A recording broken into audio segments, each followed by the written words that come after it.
जम्मू कश्मीर के राजौरी में भारतीय सेना के शिविर पर आतंकवादी हमले का मामला सामने आया है।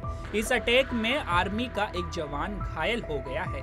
आतंकवादियों ने सेना के शिविर पर गोलीबारी की। इस दौरान सतर्क सुरक्षा चौकी पर तैनात जवान ने आतंकवादियों पर गोलीबारी की। घटना के वक्त सेना का जवान घायल हो गया। आतंकवादी अंधेरे का फायदा उठाकर भागने में सफल रहे। सेना और पुलिस ने इलाके में आतंकवादियों को पकड़ने के लिए बड़े पैमाने पर तलाशी अभियान शुरू कर दिया है। वहीं राजौरी के गलोथी गांव में आर्मी कैंप के बाहर तैनात सेना के एक सतर्क संतरी ने आतंकियों के हमले को रोका। दोनों तरफ से गोलीबारी हुई। एक जवान घायल हो गया। आतंकी भागने में कामयाब हो गए।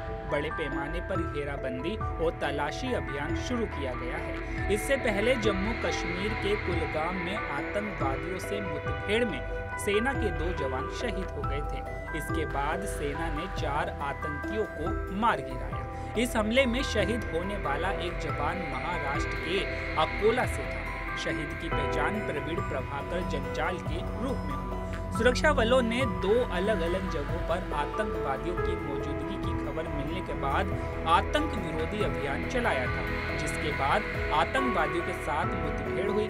बता दें कि सेना का पहला अभियान शुरू होने के कुछ घंटों बाद ही चीनी गांव में गोलीबारी की एक और घटना शुरू हो गई। सेना को लश्कर ग्रुप के बारे में खुफिया जानकारी मिली थी, जिसके बाद सुरक्षा बल उस क्षेत्र में पहुंच गए थे। दोनों तरफ से गोलीबारी हुई। दरअसल सेना को कुलगाम के इलाके में आतंकियों की मौजूदगी के बारे में खुफिया इनपुट मिला। इसके बाद सुरक्षा बलों ने इलाके में सर्च ऑपरेशन शुरू किया। इस दौरान सेना के जवानों और आतंकियों के बीच मुठभेड़ शुरू हो गई। जम्मू कश्मीर के कुलगाम में मुठभेड़ के मामले पहले भी सामने आए हैं। हाल ही में 6 मई को कुलगाम के रेडवानी पाइन इलाके में सुरक्षा बलों और आतंकवादियों के बीच मुठभेड़ हो गई। लश्कर के ठिकाने की मौजूदगी के बारे में एक खुफिया इनपुट के आधार पर संयुक्त बल इलाके में पहुंचे थे और तलाशी अभियान चलाया गया था। इस दौरान आतंकियों ने गोलीबारी शुरू कर दी थी, जिसका सुरक्षा बलों ने भी जवाब दिया था। इससे पहले जम्मू कश्मीर के पूंछ जिले में 4 मई को आतंकवादियों ने भारतीय वायु सेना के काफिले पर घात लगाकर हमला किया था। सुरक्षा अधिकारियों की ओर से दी गई जानकारी के मुताबिक इस हमले में IAF का एक जवान शहीद हो गया था, जबकि 4 अन्य घायल हो गए थे।